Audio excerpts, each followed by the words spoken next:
बाबा जब ये शब्द कहते थे, आज बाप दादा होली हंसों की मंडली में आए हैं, कितना अच्छा लगता है। भगवान कितनी ऊंची नजर से हम सबको देखते हैं। क्या वैसी ही ऊंची नजर से हम भी अपने को देखते हैं, या हमें अपनी केवल कमी नजर आती हैं? हम तो छोटे हैं, साधारण हैं, हल्का पुरुषार्थ है हमारा। तो बाबा जितनी ऊंची नजर से देख रहा है हमें कि यही विश्व का कल्याण करेंगे, यही मेरी सेना है जो मुझे मदद कर रही है, मेरे कार्य को संपन्न करेंगे, उतनी ऊंची नजर से हम भी अपने को देखते हों। इसको ही स्वमान कहते हैं। स्वमान पे बहुत सारी बातें आती रहती है ना, स्लोगन वरदान में। आज कल भी आया ना शायद, आज हाँ, स्वमान की तो मुरली चली हैं। तो हम अपने इस स्वमान को अच्छी तरह पहचाने। आज मेरे से कोई बात कर रहे थे स्वमान की, तो देखो ये सच्ची बात है कि ब्राह्मणों में भी अनेक लोग स्वमान की गहराई को समझ नहीं पाते।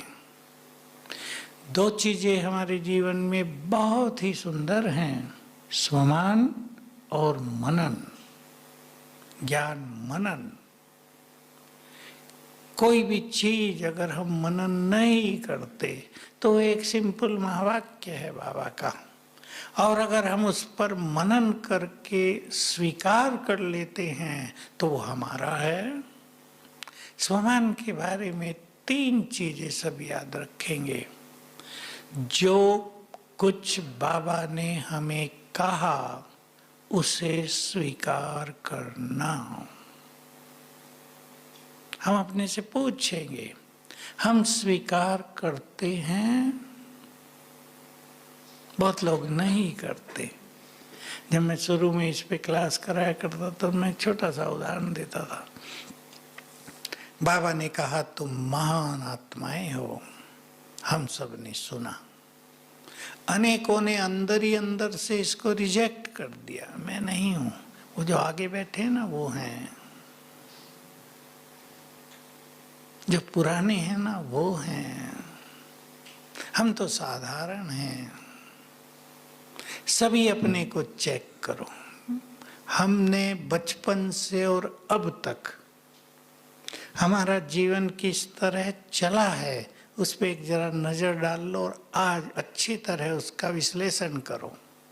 किसी का जन्म गरीब घर में हुआ, उसने दूसरों को अच्छा अच्छा देखा, माना पढ़ सकते हैं कहीं भी अच्छा पैसा लगाकर, उनके पास बाइक है बहुत अच्छी, इनके पास साइकिल भी नहीं है, उनके कपड़े सुंदर हैं, इनके पास ज़्यादा अच्छे नहीं हैं, वो ट्यूशन कोचिंग कर सकते हैं, ये नहीं कर सकते हैं।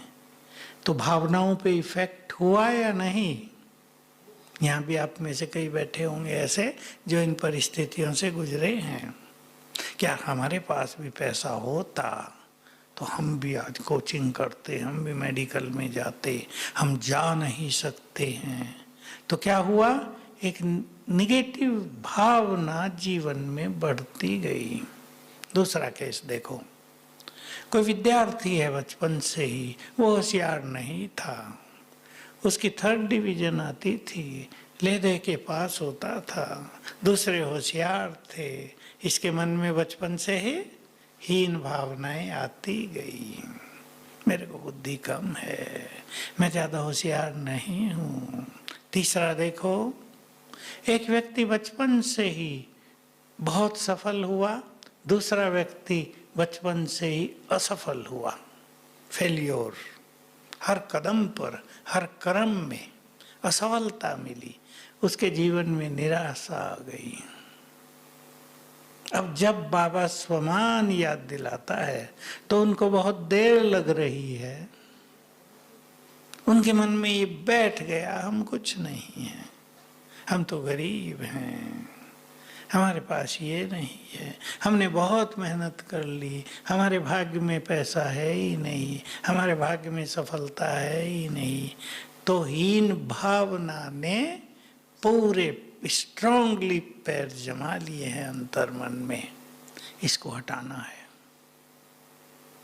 अब चिंतन करें सभी।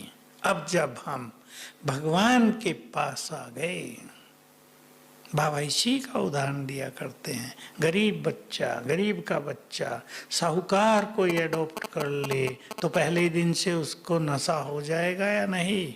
अब मैं साहूकार घर में हूं, तो पहला जीवन चाहे किसी का कैसा भी था, अब उसे भुलाना है, उसके इफेक्ट को भुलाना है। विचार कर लो अच्छी तरह, उसका जो निगेटिव इफेक्ट पड़ा है उसको खत्म करके अब बाबा जो हमें कह रहे हैं उस इफेक्ट को अपने अंदर भरना है। बहुत बड़ी चीज बाबा कह रहे हैं। देखो भगवान कहता है तुम रिचेस्ट इन द वर्ल्ड हो, संसार में सबसे अधिक धनवान। बहुत लोग सोचते हैं ऐसे ही चढ़ाता रहता है बाबा, हम कहाँ धनवान हैं, टिकट भी मुश्किल से खरीद के सफर करके आए हैं मधुबन में, ऐसे ही चढ़ा रहा है, हमें खुश करता है बाबा।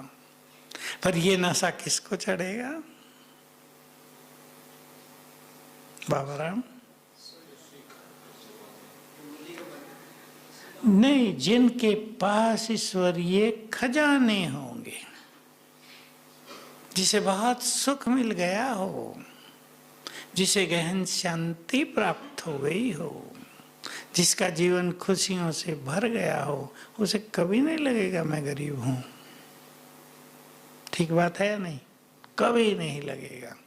वो जब गरीबों के मुंह लटके हुए देखेगा तो क्या लगेगा? मैं रिचेस्ट इन दी वर्ल्ड हूं। सचमुच तो धनवान वही है जिसको कोई इच्छा नहीं, जिसको कुछ नहीं चाहिए, वो सबसे बड़ा धनवान। और जो धन के पीछे भटक रहे हैं, कहीं तृप्ति नहीं है, वो धनवान नहीं है, वो संपन्न नहीं है, वो संतुष्ट भी नहीं है। तो जो पास्ट का इफेक्ट किसी के ऊपर भी निगेटिव रहा हो, उसको खत्म करके अब मेरे जैसा भाग्यवान कोई नहीं, मुझे भगवान से सफलता का वरदान मिला है, ये जो स्वमान हमारे हैं इनमें अब स्थित हो जाएंगे सभी। तो मन की बहुत सारी निगेटिव वृत्तियां खत्म हो जाएंगी।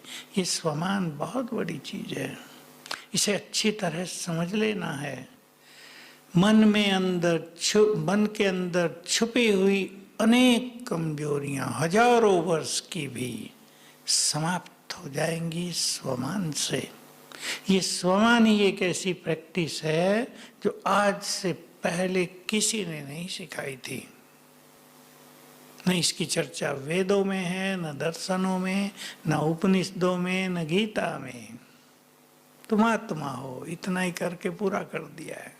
आत्मा अजर अमर अविनाशी है, आत्मा को अग्नि जला नहीं सकती, जल भिगो नहीं सकता। थोड़ा थोड़ा ज्ञान दे के पूरा कर दिया है। लेकिन मैं आत्मा स्वमानधारी, कौन कौन से मेरे स्वमान हैं? अब देखो एक चीज को आज फिर स्वीकार करेंगे। लास्ट टाइम जब बाबा आखिर में कौन सी तारीख थी? 23। तो बाबा ने कहा आज बाप बच्चों को एक सौगात दे रहे हैं। करो याद, किसको याद है? बोलो बोलो, पहुंच रहे हैं आप धीरे धीरे वहां तक।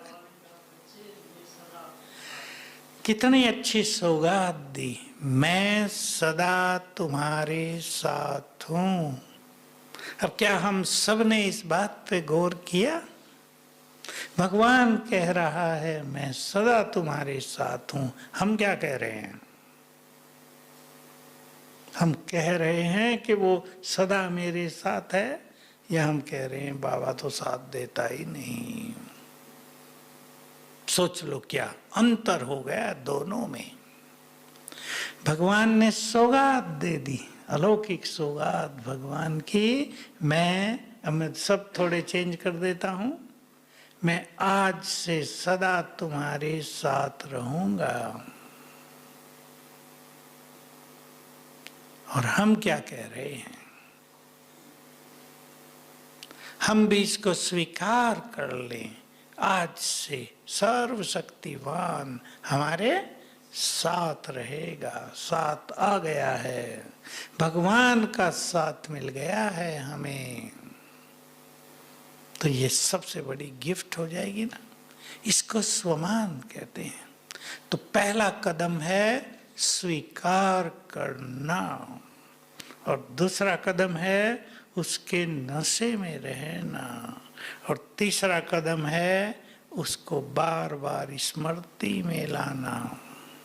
साकार मूल्यों में बाबा एक बात बहुत कहते थे, नशे में रहो कौन पढ़ाने आया है। सब सुनते हैं ना, मैं गॉडली स्टूडेंट हूँ, कौन पढ़ाने आया है। और जब ये नशा चढ़ जाता है, मुरली सुनते हुए विशेष रूप से कौन पढ़ा रहा है, तो बुद्धि में ग्रहण शक्ति बहुत बढ़ जाती है।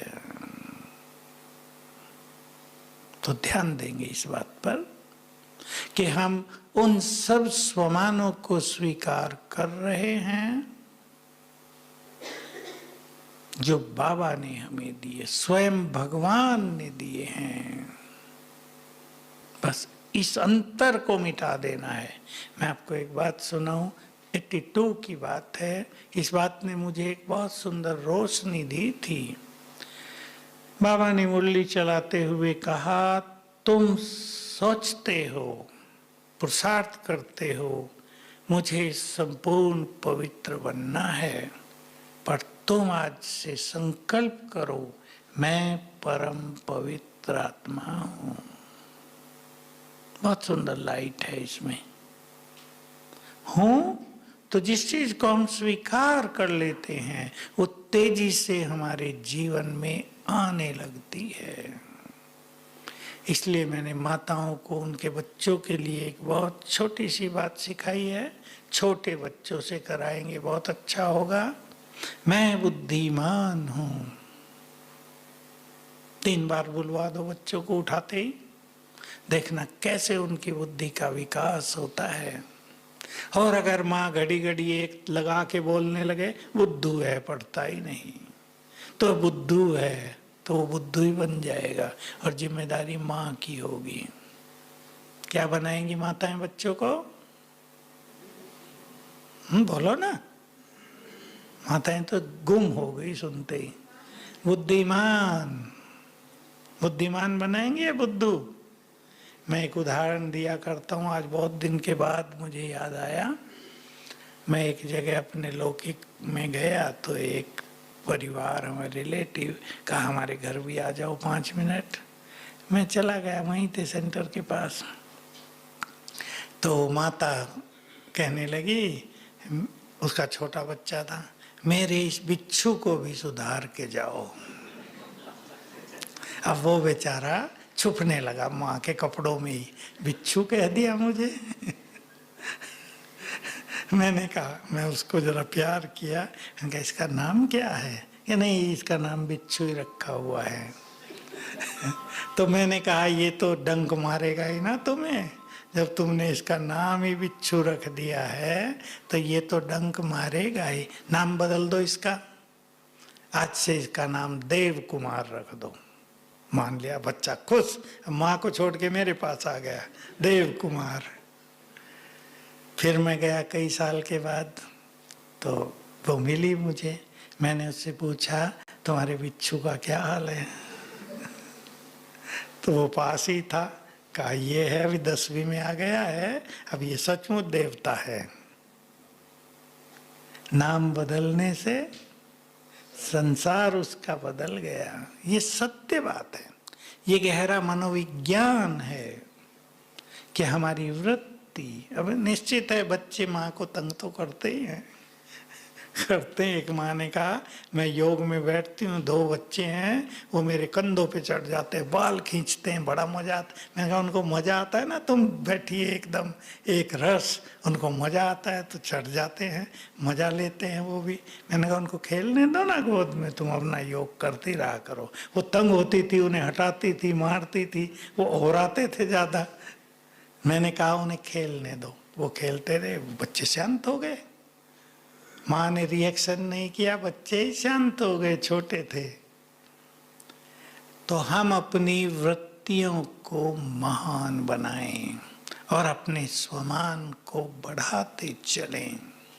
देख लें हम किस स्वमान में रहते हैं। क्या हमें विश्वास है जो कुछ बाबा हमें कहते हैं? मैं 1-2 स्वमान आपको याद दिलाता हूँ, साकार मुरलियों में ही आता है। तुम इस संसार के लिए लाइट हाउस हो। अब एक कॉमन व्यक्ति सोच भी नहीं सकता है क्या कहा जा रहा है हमें। भगवान बोल रहा है तुम इस संसार के लिए लाइट हाउस हो। लाइट हाउस माना राह दिखाने वाले हैं ना हम। भगवान ने हमें राह दिखाई, हम संसार को राह दिखाने वाले हैं। स्वीकार करें। दूसरा स्वमान सुन लें आप। तुम इस सृष्टि पर मास्टर ज्ञान सूर्य हो। तुम्हारी किरणों से माया के कीटाणु नष्ट हो रहे हैं। तुम्हारी किरणों से संसार का अंधकार नष्ट हो रहा है। पूछो अपने से, क्या हम इसको स्वीकार करते हैं? मैंने कईयों से ही अभ्यास कराए, माताओं से ही कराए, जिन्होंने कहा हमारे घर में बहुत अशांति है, सभी लोग लड़ते हैं। मैंने पूछा कोई विशेष बात होती है? क्या विशेष बात कुछ नहीं, छोटी छोटी बातों पे ही झगड़ते रहते हैं। तो मैंने सिखाया कि दिन में 5 बार 1-1 मिनट बैठ के अभ्यास कर लेना। मैं मास्टर ज्ञान सूर्य हूँ और मेरे अंग अंग से शांति की किरणें पूरे घर में फैल रही हैं। 1 मिनट केवल एक बार, कुछ ही दिन में ठीक होने लगा। तो हमारे ये स्वमान बहुत ही प्रभावशाली हैं। हम इन पे बहुत ध्यान देंगे तो मुरलियों में रोज आता है, स्वमान वाले को न अभिमान होता न अपमान करने की वृत्ति होती। इस मुरली में भी था शायद। तो न अभिमान रहेगा न वो किसी का अपमान करेंगे। और इससे आगे भी एक बात हो जाएगी, उनका कोई अपमान करेगा तो उन्हें अपमान की फीलिंग नहीं होगी। बहुत ऊंची स्थिति है ये स्वमान की।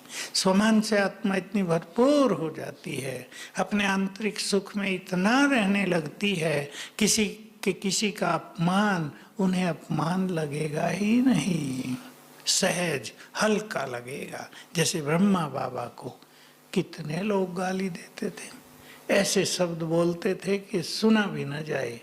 वो संपूर्ण निर्विकारी, और लोग क्या क्या बोल देते थे, लेकिन स्वमानधारी इतने ज्यादा थे कि उन्हें लगता ही नहीं था कोई अपमान करता है। बच्चे हैं, कोई बात नहीं, सब समझ जाएंगे।